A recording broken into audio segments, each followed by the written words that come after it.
Hello, am I audible? Yes. Okay. So we're just going to wait for a few more minutes to see if more participants are joining, and then we will start with the problem solving session.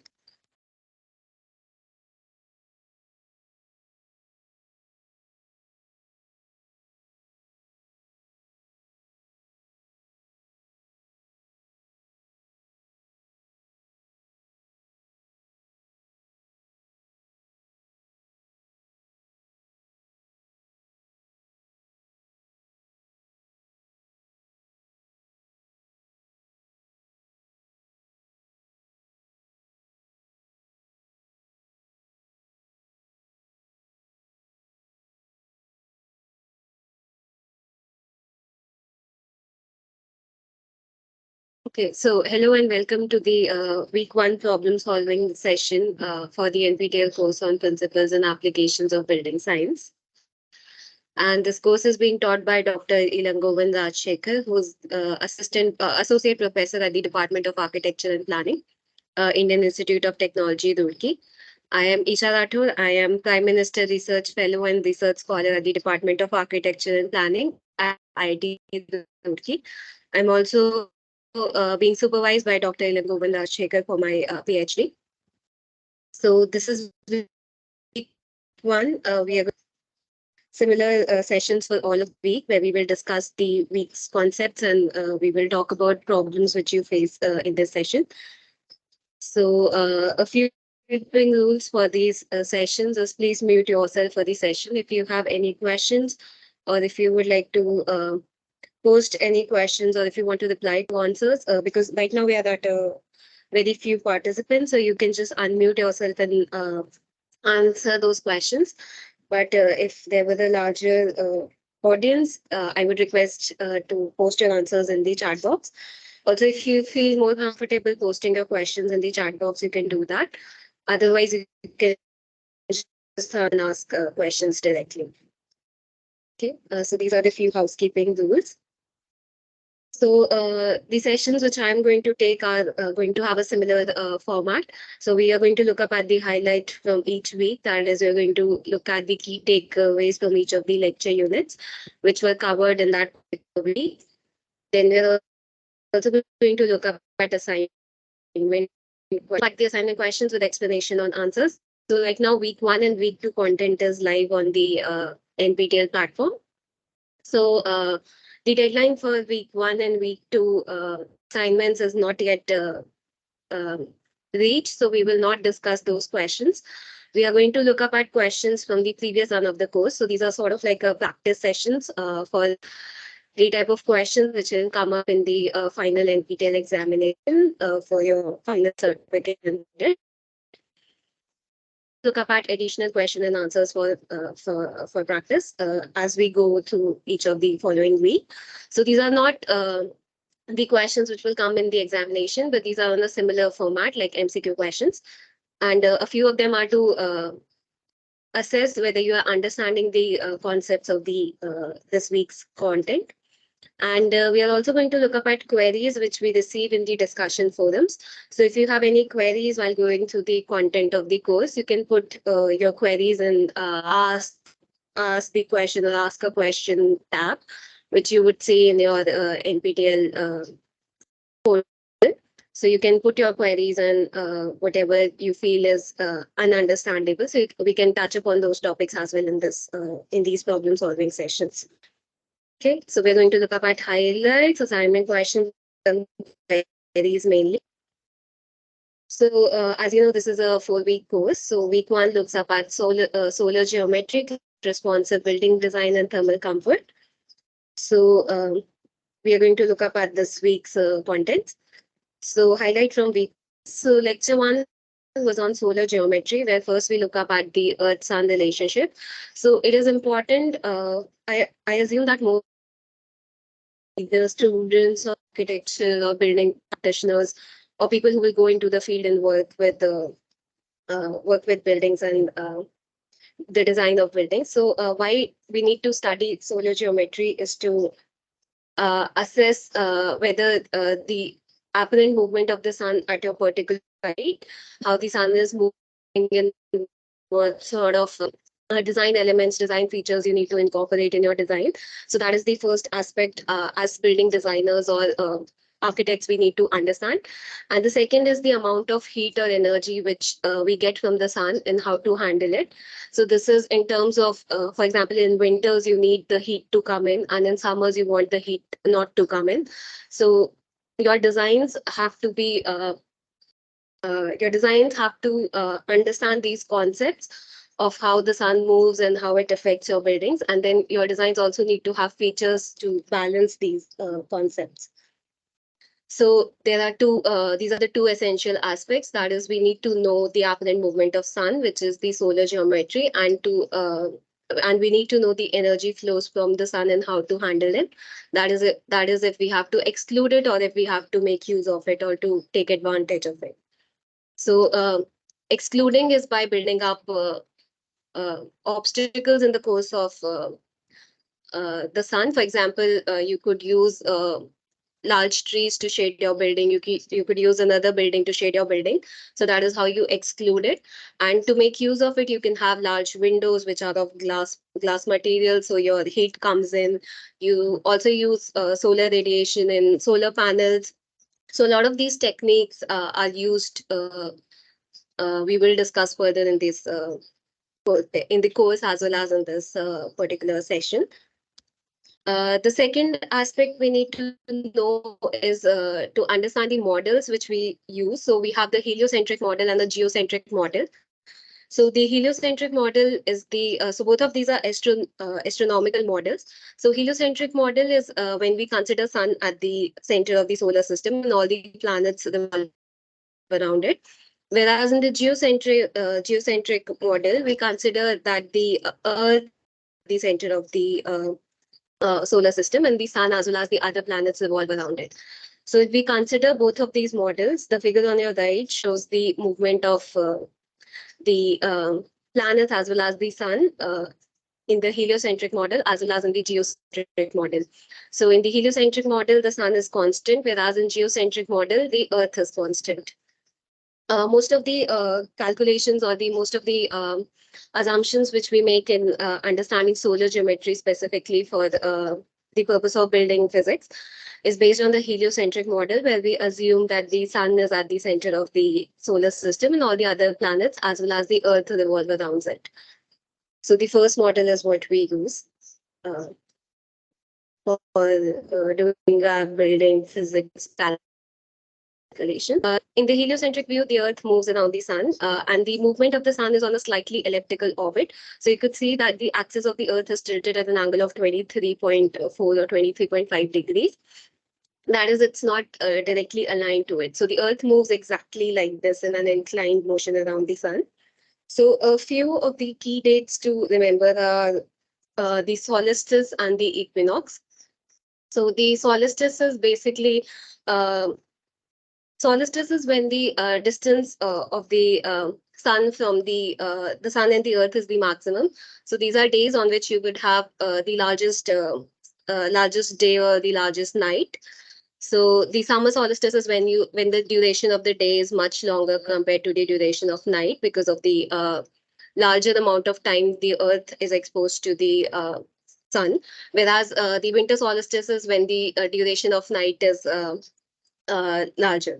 So, and equinoxes are days on which the duration of the day and the duration of night is equal. So, equinoxes are basically these positions which you see autumn and spring, whereas solstices are these positions uh, which are basically furthest from the sun. That is on the revolution scale. This is the furthest. So June 21 is the northern solstice, and it is the northern solstice or the summer solstice in the northern hemisphere. And March 21 and September 21 are the equinox date. And December 21 is the southern solstice or the winter solstice in the northern hemisphere. So these are a few of the key dates.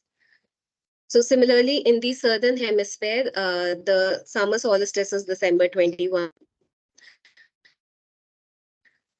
and and June 21 is the winter solstice in the southern hemisphere. So the hemispheres are important in remembering these dates. And so when we do these building physics calculations, we also look up at the lococentric view or the lococentric model, which is used for the building level study. So in this model, we consider that the observer's position is at the center of our hemisphere.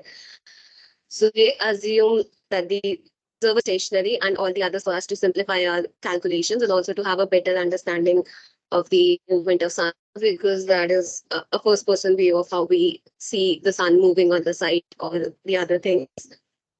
So in this model, we assume that the observer is at the center of the Earth's place, and then we assume we use to determine the sun's position. So these are known as the altitude angle as well as the azimut angle. So altitude angle is the angle which is measured upwards from the horizon. So this is the horizon.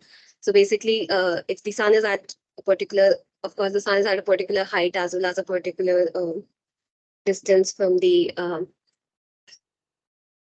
as well as a particular distance from the observer. So the azimuth angle is this angle which is formed with the horizon in the upwards direction, whereas the azimuth angle is the angle which is measured in the horizontal plane from the north direction. So it's measured in this direction. So this is from the this is the azimuth angle. So both of these angles are important in determining the sun's position and in uh, calculation of design features. For example, when you use and design building shading, so you have calculations which look up at the altitude and the azimuth angle. Similarly, for the installation of solar panels on your building, we also look up at sun's position in both of these angles. So these are basically the mathematical side of the calculations which we do towards understanding the sun's position and how it affects our buildings and our building design. So a lot of simulation tools are now available, which make use of these, which basically calculates all of these things based on the weather files and the other data which is available. So in simulation tools, basic simulation tools like Climate Consultant gives you an overview of if you have to input like a weather file for a particular location. So for India, you have close to 62 locations presently. Like these are the major cities which have airports. So most of these weather files are based on the data which is collected near to airport sites because they are free from the other obstacles and things which affect uh, weather measurement. So these weather files, when you input into the climate consultant, it basically reads all of the measured data values which have been measured at these particular locations. And these have data on the temperature which was observed in that particular city, the relative humidity, the sun position, radiation, cloud cover, and all of wind direction, wind speed. All of these things are included in the weather file. So your simulation models basically uh, read all of this data and calculates all of these values. So that is the back working of several simulation models, but this is the mathematical technical side of it. So the next thing we looked up at in lecture 1 was the sunpath diagram. So sunpath diagrams are basically the movement of the sun. So this is basically your 3D movement of the sun translated into a 2D diagram. So it includes both your daily and seasonal paths. So these are that the sun appears to follow across the so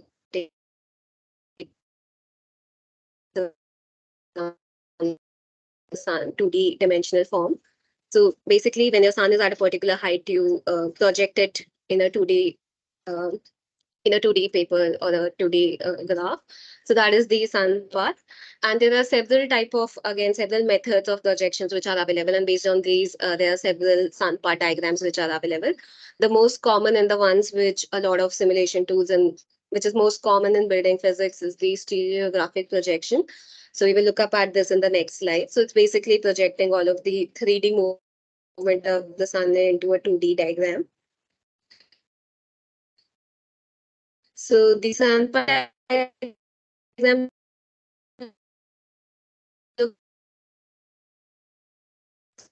lines. So first is the azimuth line. So azimuths are basically these lines which are located on the circumference of the sun part diagram. So all of these values, 30 degree, 45, 60 degree, 75, 90, all of these are azimuth values. The particular uh, location you would know model which we saw in your particular building case, you would know your azimuth value. So you basically project your azimuth. For example, in this case, you have 62. So what you do is you mark 62 on this axis. So 62 is something close to here. So you connect then 62 to the center of the quadrant, the center point. So you connect 6 with it. That is how you mark azimuth on the Hanpa diagram. Then altitude are the angles which are marked on this vertical line. So these are basically these concentric circles which are formed. So not a lot of these concentric circles are formed. So these are between 0 to 90. This one is 90. Your final angle or the where it meets the center. So these are angles represented on the concentric circles which run on the center of the diagram. So in this particular case, the altitude is 30 degrees. So we consider this 30-degree line, this 30-degree concentric circle basically. So we had 62 coming from here and we had 30 from here. So where those two lines intersect is also a point of interest. Then we look up at date lines. So basically, these lines represent the date. So you have from January to June going up till here, and then from July to August going back here again. So these are the date lines. So they start from the left of the diagram towards the right, towards the right of the diagram. So this is how it goes, January to June and July to December. And they represent the path of the sun on a particular day of the year.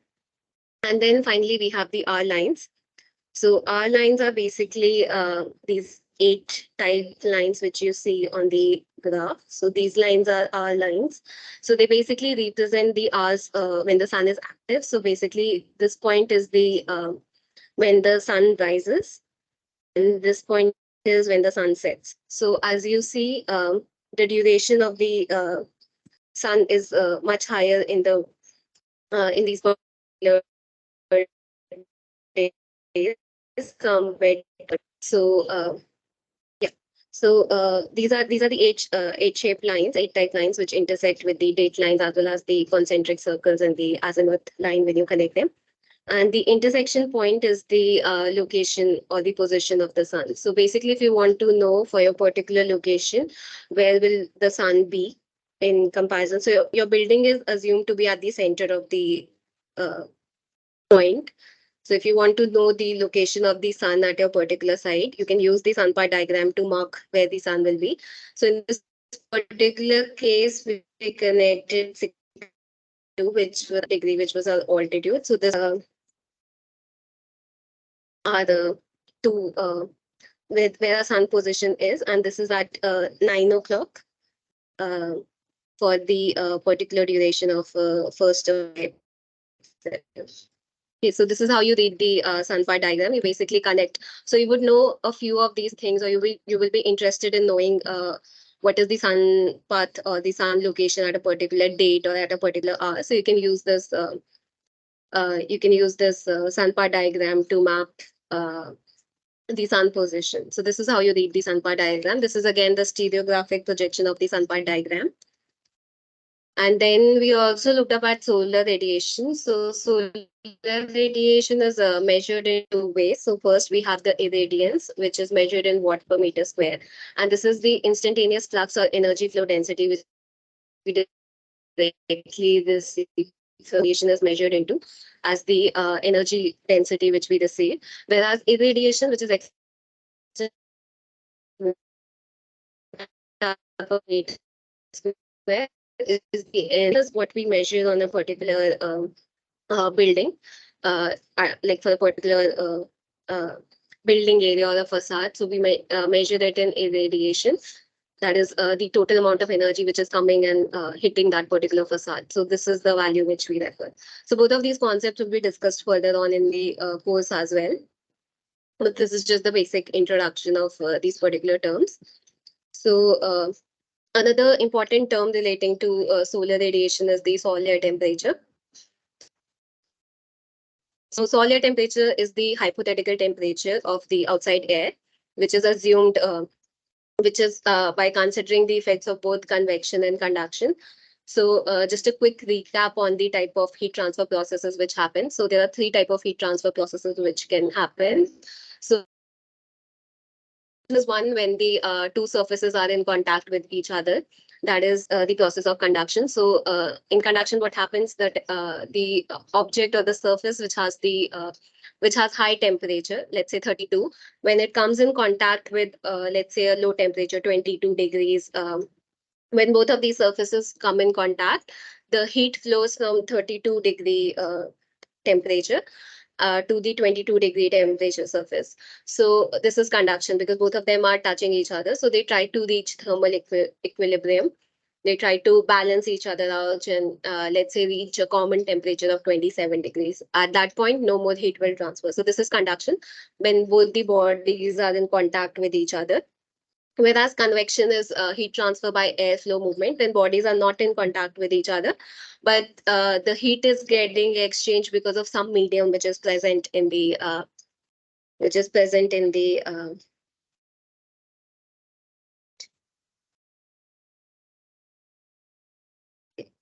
so yes. So convection is when some medium is present and it influences the heat transfer process. So that is convection. And the third is radiation. So in radiation, a body which emits radiation in the form of, so for example, sun is a source of radiation. So a body or a black body which absorbs and emits radiation in the form of transfers heat and sends out rays to as a heat transfer mechanism.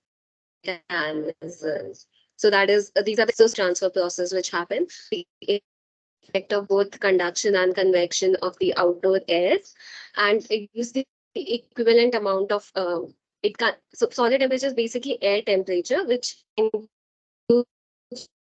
both convection and it results in the same rate of heat transfer to a building surface as is accomplished by the combined effects of actual air as well as solar radiation.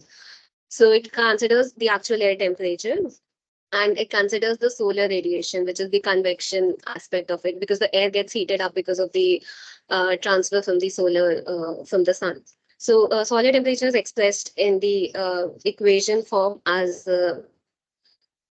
T solar, which is a solar temperature, is equivalent to T outdoor, which is our outside temperature, outside air temperature, which is measured in degrees centigrade. And then A is the absorptivity of the surface. So absorptivity of the surface is basically its capacity or the capacity of absorbing the amount of what percentage of heat it can absorb. So it's expressed in the form of a ratio between 0 to 1. So if the absorptivity is 40%, then it's taken, the absorptivity is taken as 0.4. Out of the total 100% of radiations which are falling on it, it is absorbing 40% of the radiation. So that is why the absorptivity is 0.4. Okay, so for example, light colored surfaces have the absorptivity of 0.4. So that is what absorptivity is into the global solar irradiance. So we looked up at irradiance as the energy heat flux. So that is the global solar irradiance which is coming. So both of these terms are multiplied, absorptivity and I, and it is divided by the heat transfer coefficient for radiation and convection. So this is a coefficient which is used to balance out the effects of a particular air, particular type of conditions at the air. So this is again determined from tables which are available in several codes. So this is the equation. So we have three terms, that is outside air temperature. We have the absorptivity of the surface on which we are calculating the solar temperature. So again, because it's conduction, so we have the surface which is in contact with the air. So absorptivity of the surface. Then we have the global solar irradiance of the sun, and we have the heat transfer coefficient. So solid temperature is directly proportional to outside air. Then it's also directly proportional to absorptivity and irradiance. So solid temperature will increase if both any of these factors is increasing. Okay, so in the next slide, we're going to look up at an example on how to calculate solid temperature. So it's simple equation based. So I would pause for a few minutes once I present to you the question, and you can solve it. I will give you the formula on the screen as well, so you can use your calculations to solve the questions. So I will pause for a few minutes so that you guys can solve the question. Okay. So the question is to calculate the solid temperature for the given orientations for the location. So we have two orientations, north and south orientation. And we have the global solar irradiance given to us in values, which is 450 watts per meter square for north and 1100 watts per meter square for south orientation. And we are given that the outside dry bulb temperature or outside air temperature is 35 degrees centigrade. And the absorptivity of the surface is 0.3. That is, it absorbs 30% of the solar radiations which is falling on it. And the heat transfer is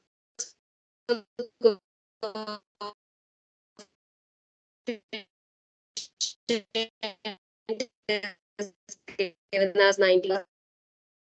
We looked up at in the previous slide.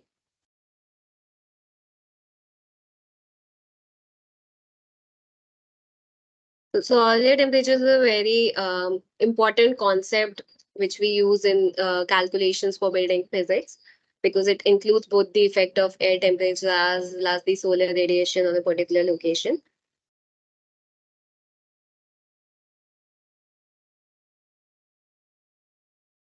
So if you have calculated and if you know the answer, you can just unmute yourself and say the answer. You can put it in the chat box.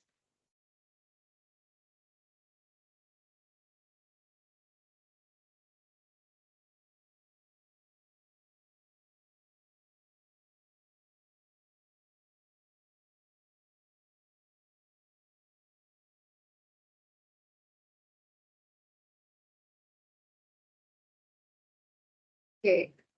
So this is the equation for solid temperature, which is T outside plus absorptivity into solar irradiance divided by the heat transfer coefficient. So all of the values are given to you. You just need to calculate them.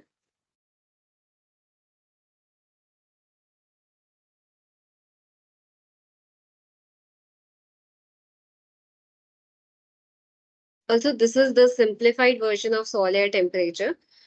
There is also one more factor which is included in it, which is used for horizontal surfaces. But right now we are looking at vertical surfaces. That is north and south walls, basically.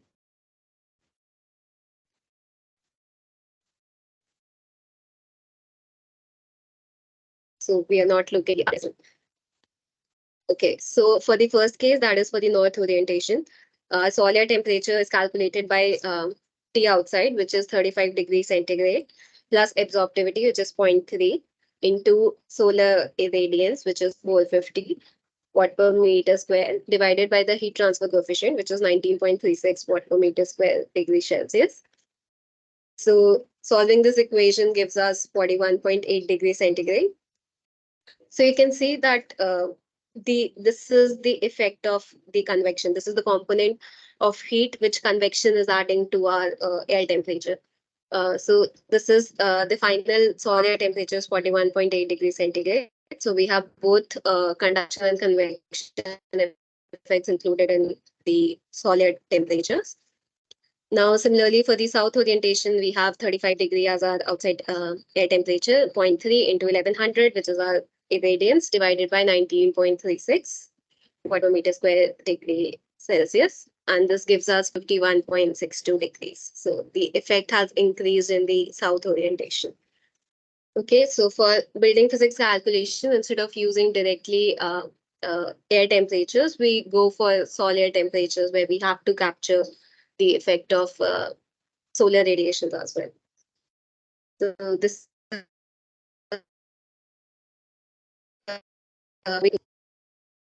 and so again, the design implications on why we need to really study about the sun path or the solar the apparent movement of the sun or the solar geometry, is because we get to look up at our designs are basically influenced by the solar conditions which are present at the site. So factors like the orientation of the building is influenced by the solar geometry.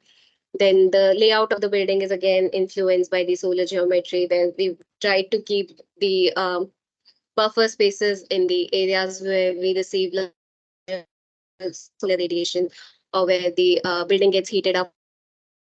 So we try to less occupied, like washrooms or storage spaces in those areas, especially for the hot, dry climate area. And we also have the fenestration positions and sizing, which are very influential. If you're in a cold climate, you would want to have a lot of heat gain. So you would have a larger window, larger size of the window, large amount of windows present on your buildings. And whereas in a hot, dry climate where your outsides are extremely hot, you do not want the heat to come in. So you would have very small windows, the size of the window is small, and you have only few number of windows. So these are factors which are influenced by the solar geometry. Then again, the locations of balconies and verandas, the location of shading devices in terms to curtail the amount of radiation or the solar heat coming in. And also the requirement for space heating or space cooling are determined by the solar geometry. So if your building is not using any passive design strategies or strategies which basically cut off the sun access in your buildings, you would have to invest heavily in cooling of your buildings, like installing ACs in your buildings or installing heaters in your buildings if you are not allowing enough sun to come in. So those space heating or cooling requirements are extra cost to your project budget or to your customer or client. So these are again considerations which can be addressed by a few passive design strategies or the basic understanding of the solar geometry. And again, requirements for lighting. So you require the particular lux amount of lighting for your different spaces. So for your workspace, you would require a certain amount of lux levels. So if those conditions are not being met, you would need to invest in artificial lighting. You need to use artificial lighting when you could use direct daylight. So those are again extra costs which will be transferred to your customer or your client or to your building occupant, basically. So all of these implications can be addressed by particular giving emphasis to the solar geometry and designing your building according to the solar geometry at site. So we would again look up at in the next few lecture units, we would look up at how different strategies or techniques can be applied in particular climate zones. So to address this, the solar design implications. Okay, so this was all which was discussed in lecture 1, which talked about solar geometry. So again, a lot of things I have missed out, but I've tried to give you a basic idea of what was discussed in the particular lecture. So moving on to lecture 2, which was on climate classification. So climate is basically, so there's a difference between climate and weather. So weather is a short-term duration of climatic conditions in a particular location. This is like saying the weather outside is sunny or it's rainy today. So that's for that particular day you're talking about in terms of weather. Whereas climate is the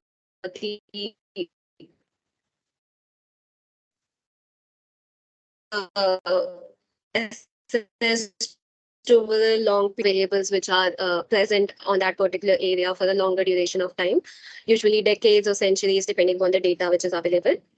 And so climate is again determined for a particular location. And 3 types of levels are used for climate classifications. These are macro levels, meso level. Meso level is basically for your city level. Macro level is for your larger district or let's say state level, those a larger area basically. Then you have meso, which is at the city level, and then you have micro, which is at your neighborhood level or your building level. So these are, so when you say the term microclimate, it basically applies to your building or to your particular zone which you're talking about. So there are these 3 levels. So Okay, so we then also looked up at climatic variables. So you can refer to the video for the full definitions of these terms. So we have the dry bulb temperature, which is the outside air temperature without the humidity component in it. Then the humidity component, if included, makes it wet bulb temperature. But the major climatic variable is the dry bulb temperature. Then you have relative humidity, which is the amount of moisture present in the air. So when you feel very sweaty during your rainy season, that is because the relative humidity is high in your location, and the sweat which your body is producing is not getting evaporated because there's already moisture, a large amount of moisture present. So the sweat does not get evaporated, which is why you feel sweaty in rainy seasons. This is the effect of relative humidity. Then you have solar radiation, air movement, precipitation in the form of rainfall, snow, mist, those type of things. Then you have cloud cover, that the amount of skies covered by clouds, which also affects your solar radiation coming in. So during cloudy days, you don't have a large amount of solar radiation coming in because the clouds are blocking your solar radiation. Then you also have the sunshine, the sun time duration. Okay, sorry. So these are basically the climatic variables which are present. Then these are on the right, you have the type of variable and what value we use in determining the climate for the particular location. So we look up at the mean monthly values of the daily maximum and the daily minimum. Then we also look up at the standard deviation of these distributions. Then for humidity, we look up at the early morning and the early afternoon relative humidity values. So humidity is expressed in percentage, driver temperatures in degrees Celsius. Then solar radiation, we look up at the mean monthly values again. Wind also, wind, we have the wind speed as well as wind direction. So it's like a vector quantity. So we look up at wind speed in meter per second and direction as in north, south, or northwest, north, south, those type of things. And for rainfall, we look up at the monthly total in millimeters. So rainfall is measured by rain gauge. Wind is measured by, what do you call it? Wind is, we would possibly look at it in other slides also. For temperature, you have dry bulb, uh, the dry bulb thermometers. Then for humidity, again, you have comfort meters. So similar instruments are used for measuring all of these quantities. Then, so for example, the daily app which you use for looking up at the climate. So basically, the weather app which you use gives you the weather for the particular location. But the climate for a particular location is determined by looking up at all of these quantities over the entire duration of the year. So this is basically the dry bulb temperature. So this is month, this is the value, and this is a dry bulb temperature and precipitation, I think. So these are graphs which are used for determining the climates. For different locations, you have these measured values. And then for wind, we have the windrows diagram. So we look up at the intensity of the wind speed. So wind speed is determined by the color. So these are the different ranges of wind speed. And then the direction is determined by placing it on this radial graph where you have the directions. So you know what amount of wind speed is coming from which direction. So that is how you read windrows diagram. So these are basically representations of how climatic variables are represented. And moving on to climate classification. So climate classification, this is the Geiger climate classification. And this is the most widely used and recognized climate classification. So this is done for the entire world, and this is based on three parameters, which is the location from the equator, which determines our five main climates. So in the Copenhagen climate, you have this as the reference index. So a climate of a particular location is determined by the initials of these three things, which is main climate, the precipitation, as well as the temperature. So the main climate is the location from equator, which determines the main type of climate which is occurring. So for example, you have AF, which is equatorial, and then you have the precipitation level as fully humid. So this is how climate zones have been determined across the world regions based on the climate, the precipitation level, and temperature levels. So this is how you read the Copenhagen climate. So for India, we have particularly had a few of these climatic classifications done over the years. So this is the Copenhagen climatic classification. So according to this, we have close to 6 zones. And we also had the SP41. So SP41 is the basic standard for the physics for the Indian building code also.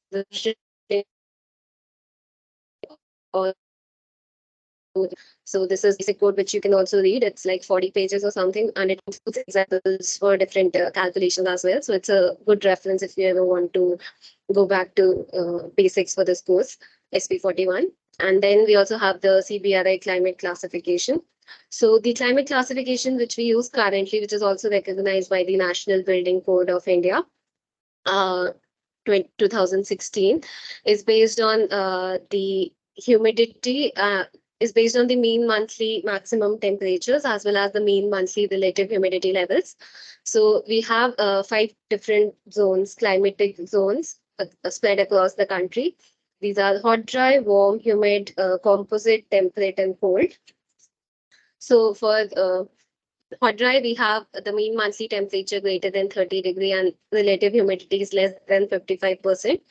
For warm, humid, we have a high temperature as well as high relative humidity percentages.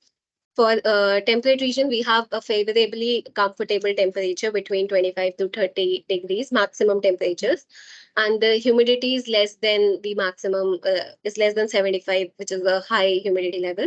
For cold climates, we have the maximum temperature less than 25 degrees across the months, and relative humidity can be any value.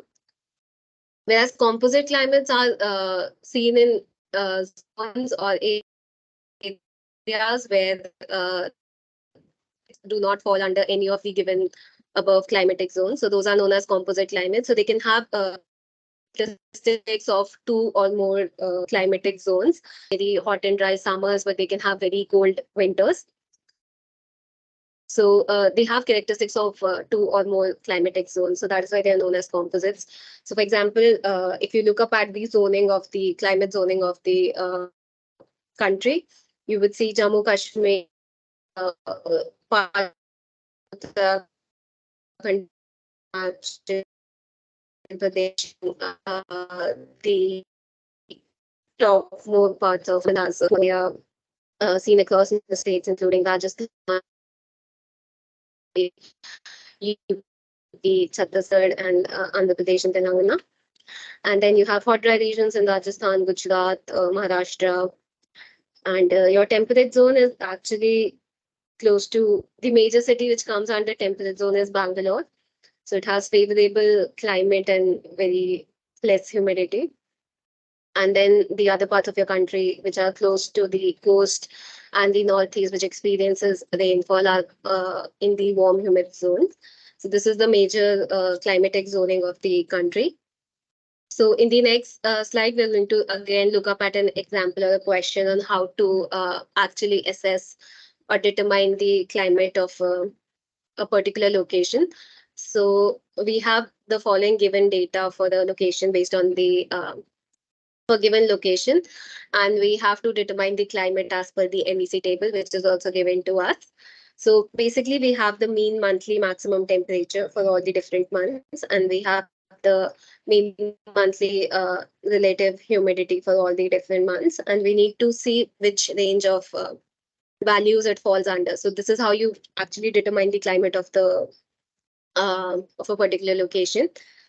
So what we basically do is we look up the value. So for example, for the month of January, we have 32.8. This is greater than 30 degree. And the relative humidity is 51.53. So this is less than 55%. So this particular month has characteristics of hot, dry climate. Similarly, we do this for February, March. So, for example, if we look at June, we have 40.7, which is, so first we look up at 40.7. Okay, it's greater than 30 degrees. Then we see the humidity, which is 61.67. This is not less than 55. So we move on to the next category and we see the temperature is greater than 30 degree. Okay. And the humidity is greater than 55. So 61 is greater than 55, of course. So June has this warm, humid climate characteristics. So basically, how you read the warm and humid climate is so greater than 30 and greater than 55 are read together, and greater than 25 and greater than 75 are read together, like temperature and humidity values. So both of these conditions apply to warm humid conditions. So we basically did the assessment for all the different months based on this table. And based on this, we see that we have 6 months of hot, dry climate and we have 6 months of warm, humid climate. So in total, we do not have uh, a majority of months falling in any of the particular. However, we do have characteristics of two type of climates in this particular location. So the climate of this location is composite because more than 6 months do not fall under any of the given climate category. So that is how we determine the climate for this particular location. Okay. So moving on to climate analysis. So based on this climate analysis, a few of the building design parameters are affected. So these are the plan form, which is perimeter to area ratio. So if the perimeter to area ratio is small, that means your plan is or your building has a very compact form. If the perimeter to area ratio is higher, it has a very spread out and a very airy sort of plan form.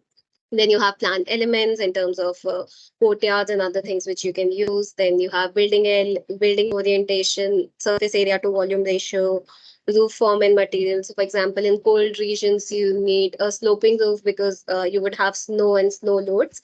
So those sort of things are also influenced by your climate. Then you have fenestration patterns and configuration, window orientations, the wall materials and surface treatments which can be applied to help elevate the type of conditions which are existing in a particular climate area. So these are the things you need to consider.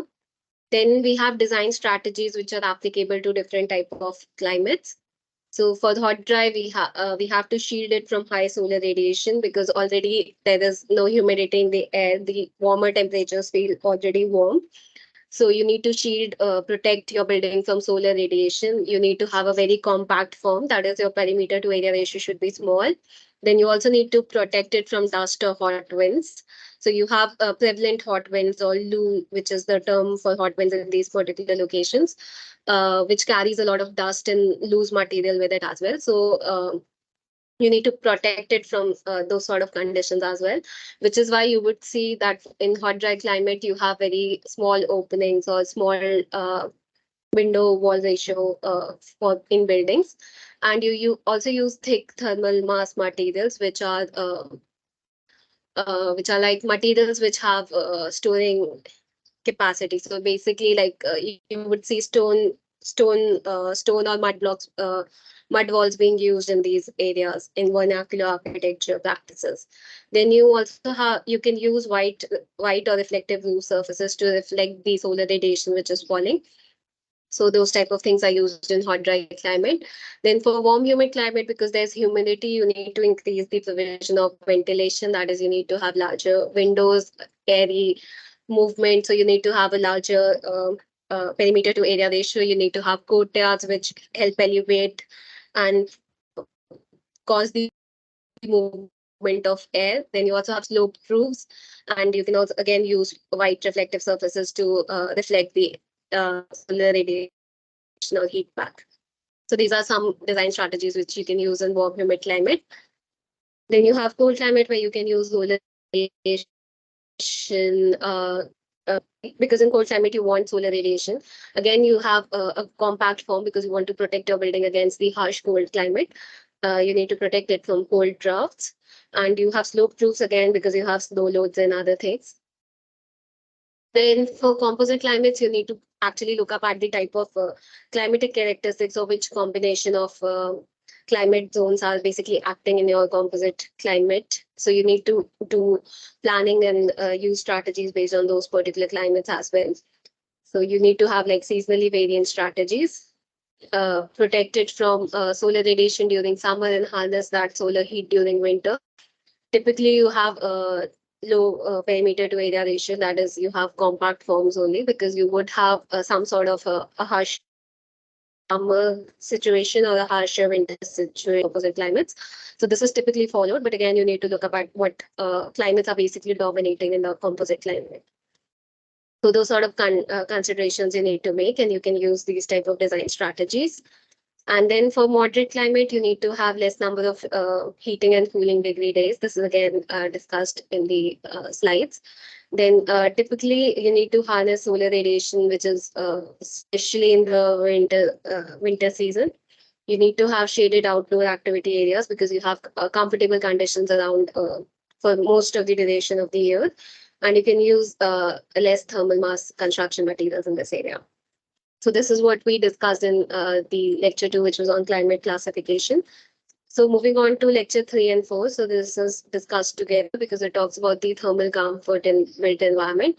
So comfort is basically condition of mind where you feel satisfaction with the thermal environment. That is, you do not feel too hot or you do not feel too cold in your environment. You're basically satisfied with the thermal environment, that is the thermal conditions around you. So there are basically two notions in which we measure thermal comfort. So one is physiological and the other is physio-psychological. So we have this thermal model which was proposed by Gage in 1936. So it looks up at a few of these heat transfer processes which our body faces or undergoes at any particular instant in time. So we have the metabolic heat production, which is basically the amount of heat you produce while doing any activity. So for example, the metabolic heat production is much higher when you are cycling compared to when you are just sitting idle. So that is the example of metabolic heat production. You have net radiant exchanges, RD, which are basically exchanges between your surroundings as well as the other surfaces which are present in your vicinity. Then you have the effect of convection, conduction, evaporation. That is, your body does, you basically perspire and generate sweat, and that sweat is being lost by your body in the form of evaporation. So this is evaporation, as well as the effect of respiration is also included in this model under evaporation. And delta S is stored heat in your body. Ideally, for a thermally comfortable condition, the value on the left has to be equal to 0. So this is basically the thermal model, and this has been discussed much in detail by Rashika sir in his lecture video. So you can go and refer to this there. Then we also looked at factors which is thermal comfort. So there are basically 3 categories of factors. You have environmental factors, you have personal factors which you can control, and then you have contributing factors to your personal and environmental factors. So environmental factors include your air temperature, air movement, humidity, and radiations, which are basically how the thermal environment or solar radiation and the outside temperatures are affecting your thermal comfort. Then you have personal factors, which are metabolic rate or activity which you're doing, then your clothing values, then your state of health, and your action. This is basically how well you can adapt to changes in your thermal environment or in any sort of environment. So it is that. So when you after running, when you stop, that is sort of a period of acclimatization. So how fast you can get back to your normal breathing and your normal thermal ranges is an acclimatization period. Then contributing factors are your food and drink, your body shape, fat percentage, age, and gender. So all of these are contributing factors to thermal comfort. Then we had comfort models which are based on international models. So this is from the ASHRAE 55 2010 standard. So this is basically your comfortable zone as described by this particular international standard. So this is also widely used. So it looks up at different type of temperatures. So operative temperature is basically the effect of both dry bulb temperature and the mean radiant temperature of your outside air. Then you have humidity ratio, wet bulb temperature. So all of these different parameters, relative humidity, are mapped on the graph, and then a particular comfortable zone is being presented to you. You could also look up at this. Uh, you could also look up at the thermal, the international model in your climate consultant software, so you can see it in a particular locations on based on your weather files. Then for the comfort zone, we also have the Indian model. So these are based on the desirable wind speeds for thermal comfort conditions. So for different dry bulb temperatures and for different relative humidity percentages, we have the wind speed which is desirable for thermal comfort in that particular location. So we see the different driver temperatures and relative humidities and calculate the wind speed according to it. So we will look up at an example in the next slide for this particular section, for this particular slide. So the question is, what should be the wind speed for a fan installed in a room with a dry bulb temperature of 33 degrees centigrade and with a present relative humidity value of 50%. So we just have to read this table to look up at the desirable wind speed for the fan for thermal comfort conditions. So for 33-degree dry bulb temperature and for 50% relative humidity, we see that 2.12 meter per second is the desirable wind speed for maintaining thermal comfort in this situation. So this is how you read. So basically the answer is 2.12 meter per second. Okay. So moving on to again, so similarly on these lines, we also have the minimum wind speed for thermal comfort.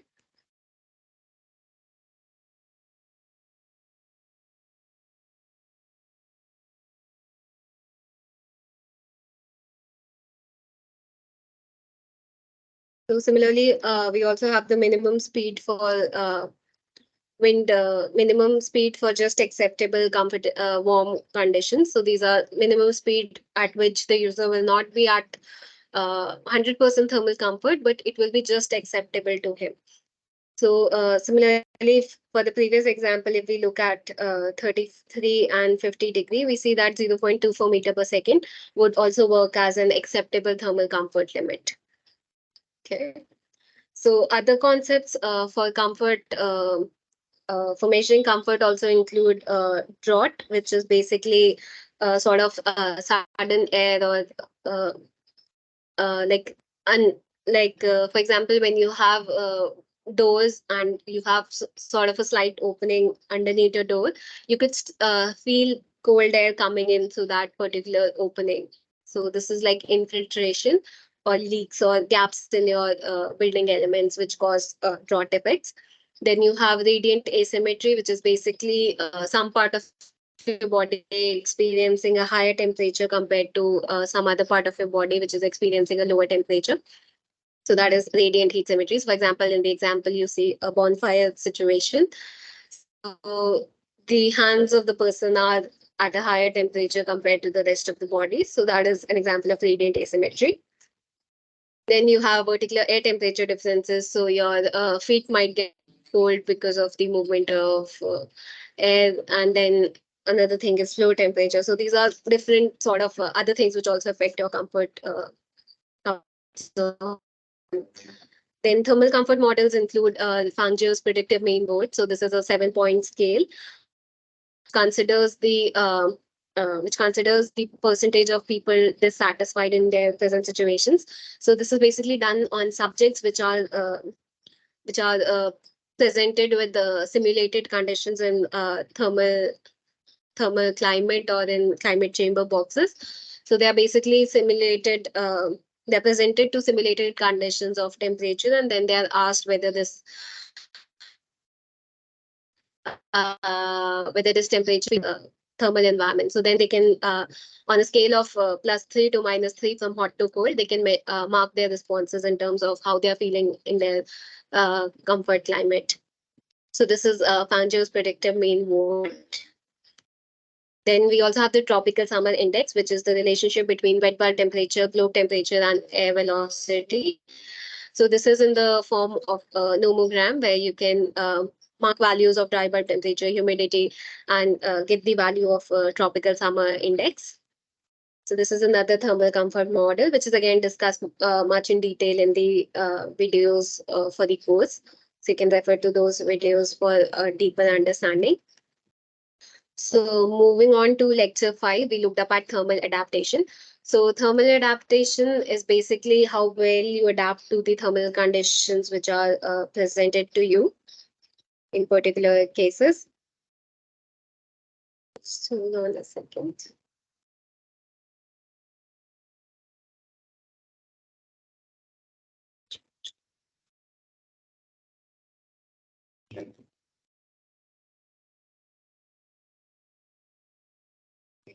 So thermal adaptation is basically how well you adapt to thermal conditions, change in thermal conditions, and what factors influence it. So we basically have a list of factors which affect the thermal adaptation. So again, comfort is a highly negotiable and a social cultural construct. So basically, comfort is different for different people, for people of different ages, for based on your body type, based on your gender and your metabolic activities and all of those personal as well as environmental factors. People can feel different, can have different thresholds for what is comfortable for them. So again, these thresholds are also what affect thermal adaptation. So different factors which affect thermal adaptation are the seasonal variation, then the microclimate of a particular location, age, gender, state of health, nature of work, whether or not the place is air conditioned or if it's naturally ventilated, what sort of adaptive opportunities are available to the subject, and short-term thermal experience as well as long-term thermal history. So all of these factors are affecting the thermal adaptation of a particular. And for measuring thermal adaptation, we again have some sort of indexes and scales, which are discussed much in deeper depth in the video. So we have the ASHRAE scale, which is again a 7 point scale, which measures from +3 to -3 in the terms of hot and cold. And then you have the Bedford scale, which is again from +3 to -3 on much too warm and much too cool. And this measures the thermal comfort boat or TCV. Then you have the McIntyre scale, which measures the thermal acceptability. That is, you need so when subjects are asked questions, they need to reply in the form of need cooler, I can accept, and need warmer. So this is how you assess the thermal acceptability of the thermal environment which people are presented with. So how you measure the thermal adaptation of the. So these are the sort of. And then we also have the adaptive comfort model. So we have the comfort model in terms of outdoor air temperature. So this is again from the ASHRAE standard 55. So basically you have this lower category line and the upper category line, and you feel comfortable in these ranges, whereas your actual temperatures in this particular location fall even outside and inside these areas. So that's how you basically assess different many of these concepts. So this is all which was discussed in this week's content. So if you have any questions so far discussed, you can please unmute yourself and ask now. And then we can proceed with the question answers based on the previous run of the course.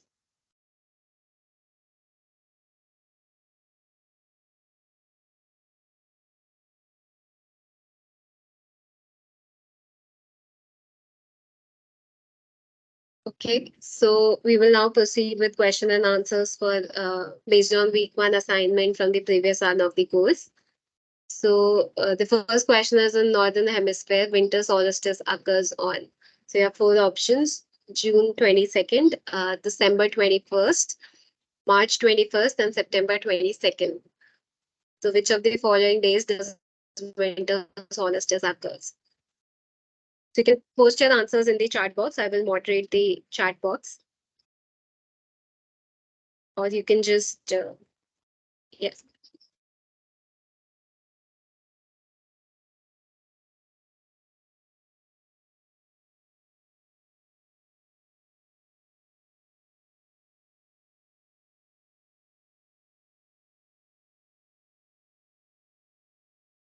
Okay, so we have an answer.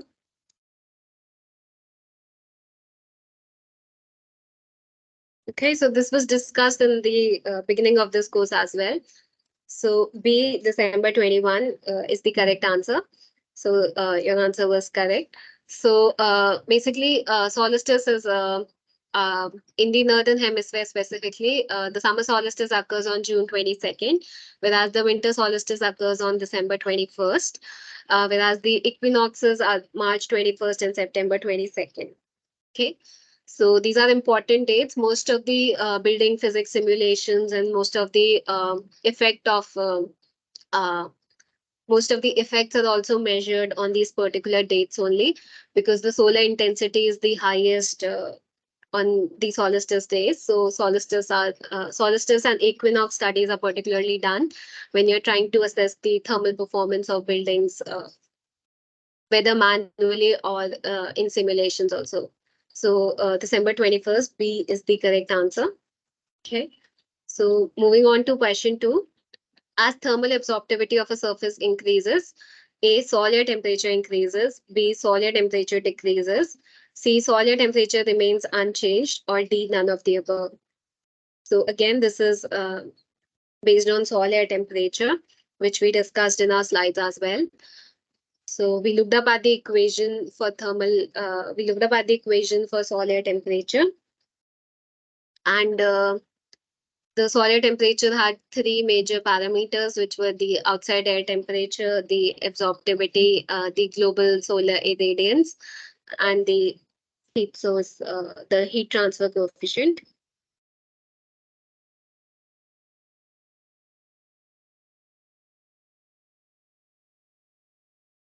Okay, so we are getting few answers in the chat box as well. Okay, so we have the answer A, which is the correct answer. So basically, solar temperature is derived in its equation form as T outside, which is outside temperature, plus absorptivity into global irradiance divided by the heat transfer coefficient. So we see that solar temperature increases with absorptivity. So A, solar temperature increases when thermal absorptivity increases is the correct answer.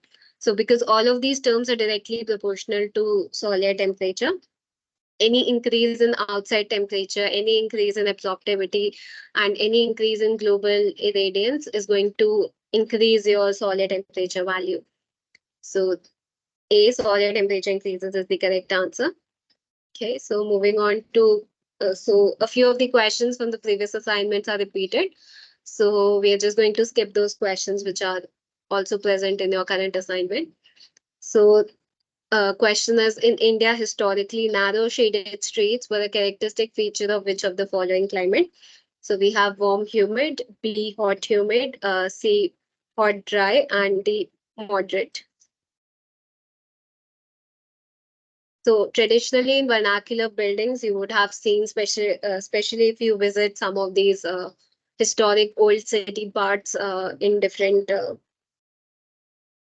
regions, you will see that very narrow streets are being used. So this is very prevalent in some typical climate zones. So we have a few answers in the chat. Okay, so based on historically, we have examples which are seen in the hot dry region of the country, which is like if you see streets of Jaisalmer, if you see old streets of Jaipur also, you would see that buildings are placed very close to each other so that they mutually shade the streets. So buildings are placed very close to each other because they can shade each other during different parts of the day. So the movement corridors between them are shaded and thermal comfort is maintained, and people can go out during the day as well, and they are not exposed to very extreme thermal conditions. So which is why historically the answer C, hot dry, is the correct answer.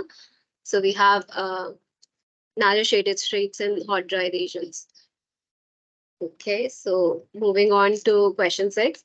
Which of the following is not factored in the PMV or predicted mean vote based thermal comfort calculation? So A, outdoor air temperature, B, indoor vapor pressure, C, in indoor air temperature, and the metabolic activity of the individual. So PMV is again based on the Fangier's model, which looks up at the predicted mean vote of the people, percentage of people dissatisfied. So this is done in climate chamber boxes or on subjects which are exposed to certain thermal conditions, and then they are asked to rate their thermal feeling in a 7 point scale, which goes from +3 to -3. That is, which goes from hot, warm, neutral to cold, that sort of scale. So mostly this is done inside thermal comfort conditions. So the subject is located in the inside of the building. So the factor which is not considered in the calculation of PMB based thermal comfort is the outdoor air temperature, because all of these tests are done for indoor thermal comfort. So outdoor air temperature is not factored in the predicted mean vote based calculation. So A, outdoor air temperature, is the correct answer. Okay, so moving on to question 9. Which of the following parameter is directly included in adaptive thermal comfort equation? So we looked up at the adaptive thermal comfort equation based on ASHRAE 55 standard. So the options are outdoor relative humidity, indoor relative humidity, C, outdoor temperature, and D, outdoor long wave radiation.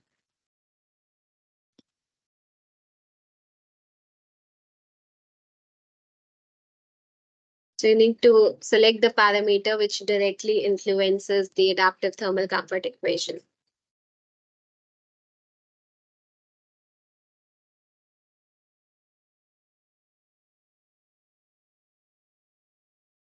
Okay, so again, I would like to highlight or hint all of the participants that equations and what terms are mentioned in the equation and how they affect the outcome of the equation are important. Like, questions are framed mostly around those sort of based on the relationship between the different equation components, and the units of different quantities are also important. Then the instruments which are used for measuring different quantities is important. Strategies used in different climatic zones are important. So these are things on which questions can be made for your final examinations. So you need to understand the relationship and equations and say what factors influences what. Okay, so we have a few answers in the chat. So the correct answer is outdoor temperature. So the equation is 0.33 T outside measured temperature, or the outside air temperature, plus 17.8. This is the adaptive thermal comfort equation based on the ASHRAE standard. So the equations are important. One way to understand these equations is to look up at the component, and you see that this is basically 1/3 of the outside air temperature is being determined by your uh, outside air temperature determines your comfortable temperature. So that is how you can understand how relationships are maintained between different components of your equation terms, basically. Okay, so moving on to question 10. Which of the following strategies will be effective for a hot, dry climate? So we looked up at these directly in our slides as well. So we have A, large parameter to area ratio. Then we have B, large courtyards. Then you have C, which is large fenestration for effective cross ventilation, and D, small fenestration with wind protection. So which of these strategies are effective for hot, dry climate?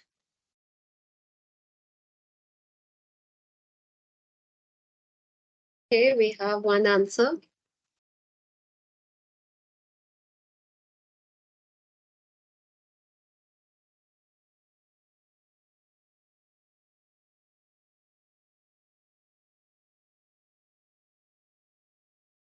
Okay, so D and B both are correct answers in this case.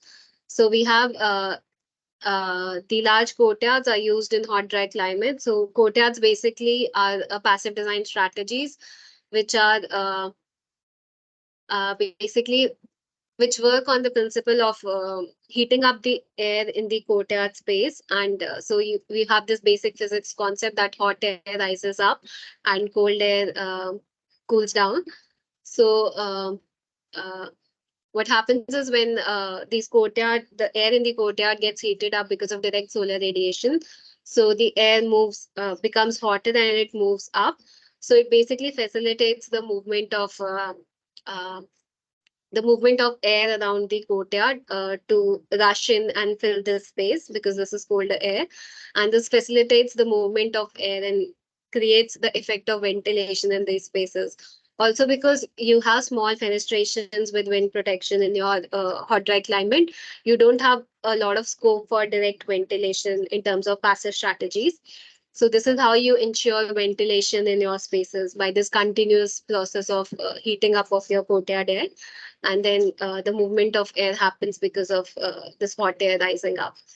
So both large courtyards B and a small fenestration with wind protection D are the correct answers in this case. And it is not necessary that all of these strategies for the different climates are mentioned in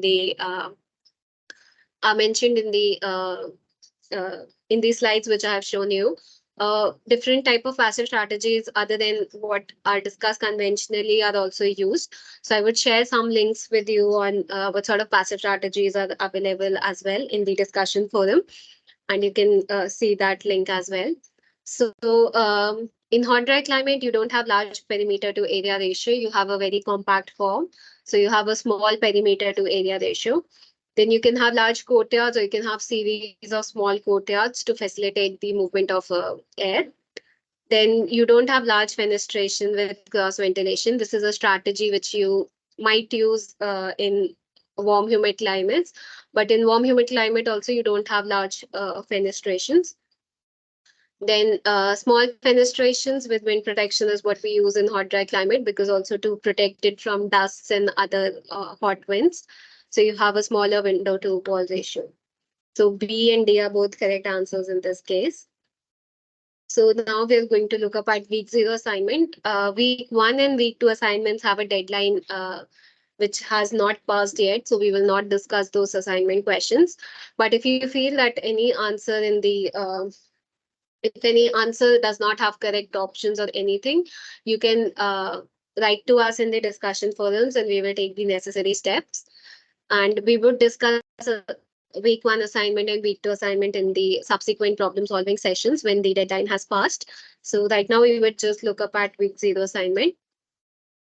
Okay, so this is an ungraded assignment again. So the question is, in Northern Hemisphere, summer solstice occurs on June 22nd, December 21st, March 21st, or September 22nd. So we discussed this in the previous few questions as well.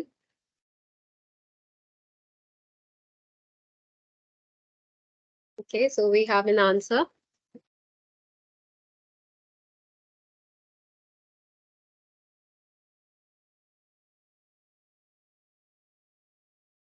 Okay, so A is the correct answer.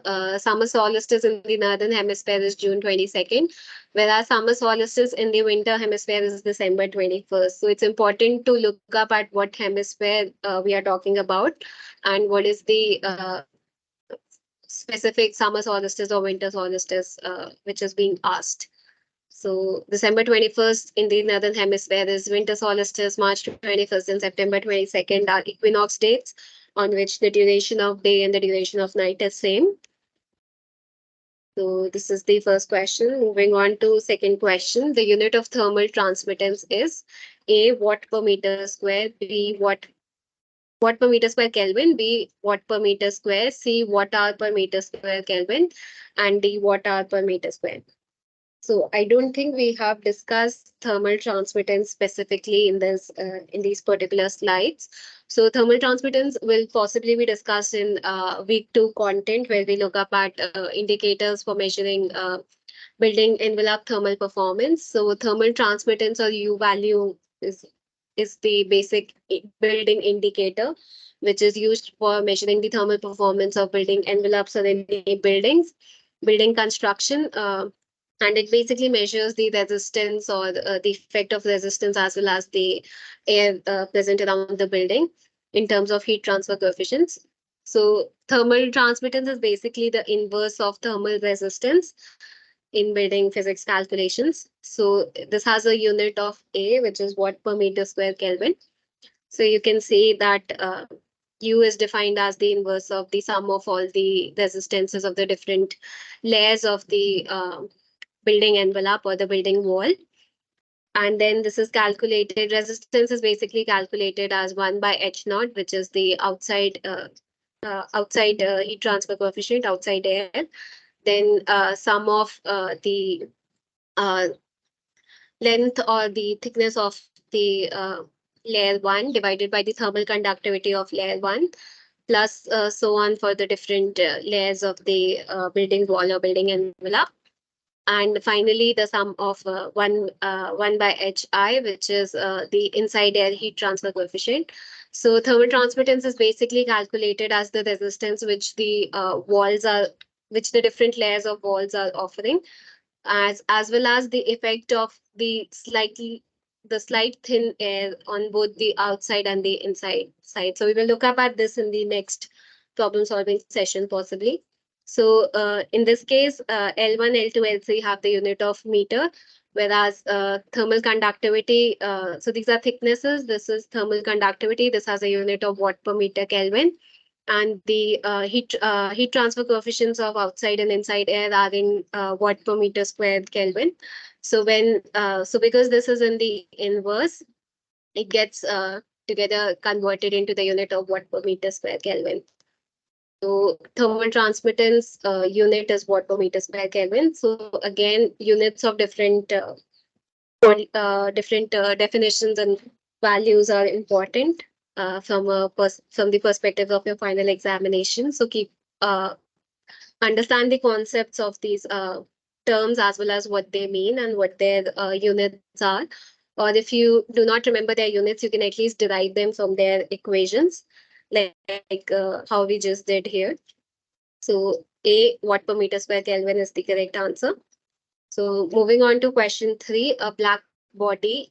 So this is a multi-select question, so more than one options can be correct. So a black body, A, absorbs more heat radiation, B, emits more heat radiation, C, neither emits nor absorbs, or D, absorbs less heat radiation than a white body of same size. So again, I don't think we have discussed a black body specifically in these slides, but your globe thermometer basically acts as a black body uh, for measuring your temperature, globe temperature.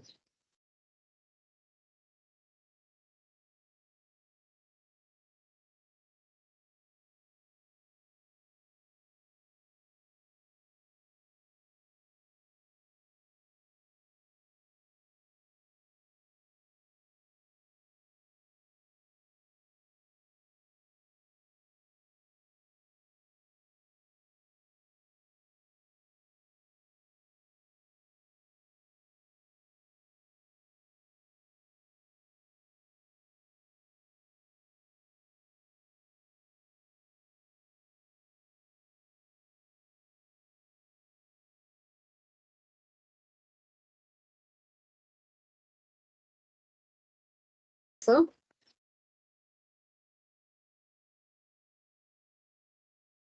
okay, so C is the correct answer. So solar heat gain coefficient, or SHGC it is called, measures how well a window blocks heat from the sun.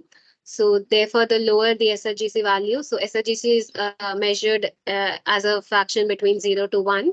So the closer it is to 0, that is the lower the SHGC value is, the lower amount of heat gain happens in the inside of the buildings or your room or the space wherever your glass is being used. So a window with a low SHGC rating will reduce the amount of heat that comes into your windows from the outside. So this is useful in the selection of your glass for your buildings. So C, SHGC does not have a unit. It is a unitless fraction is the correct answer. Okay, so this was all which was discussed in the week 0 assignment. So if you have any queries, you can ask now.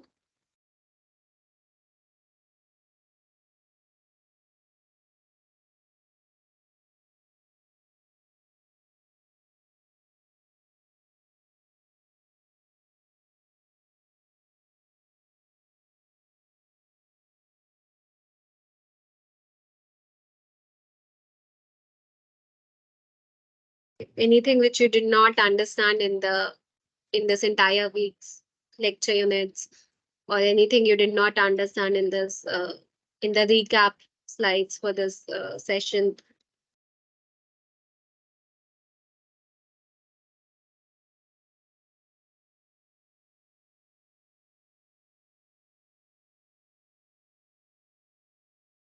Okay, so if there are no queries in this section, I would also like to highlight that there you can use the discussion forums for posting queries, or if any doubts which you face during going through this lecture.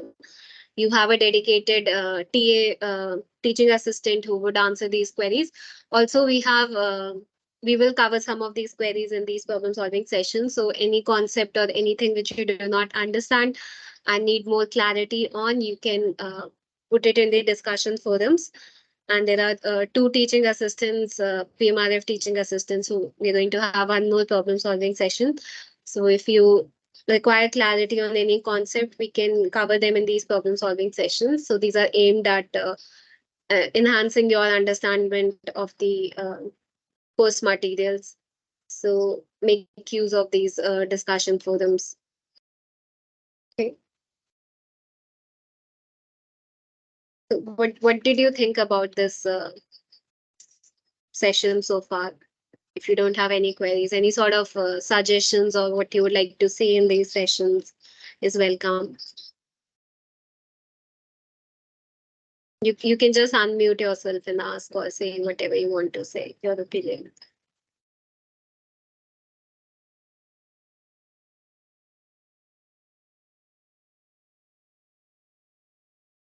Okay. Anybody?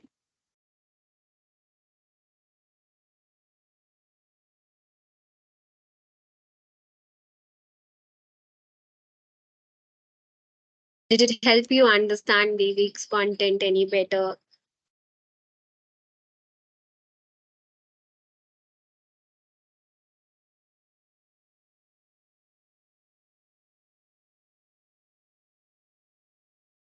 Nobody, was it all boring?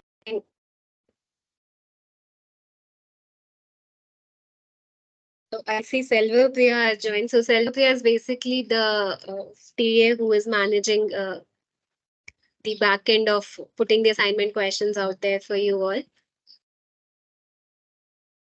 She is the TA for Hello. the NPTEL course. Hi, Selva Priya. Hi, Isha ma'am. How are you? Am I audible? I'm good, I'm good. Yes, yes. Yeah. Hi, guys. Like, if you guys have any doubt and all, you can post it there in the queries box, or you can like ask whenever we have the discussions. Okay, so if anybody does not have anything else to say, we will close this session. And thank you so much for joining this problem solving session. And if you have any feedback or any queries, make use of the discussion forums. Okay, so Sunday's typing. Okay.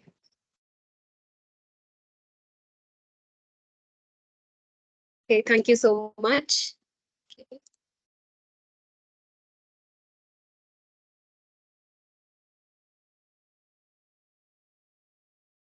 I will now close this session.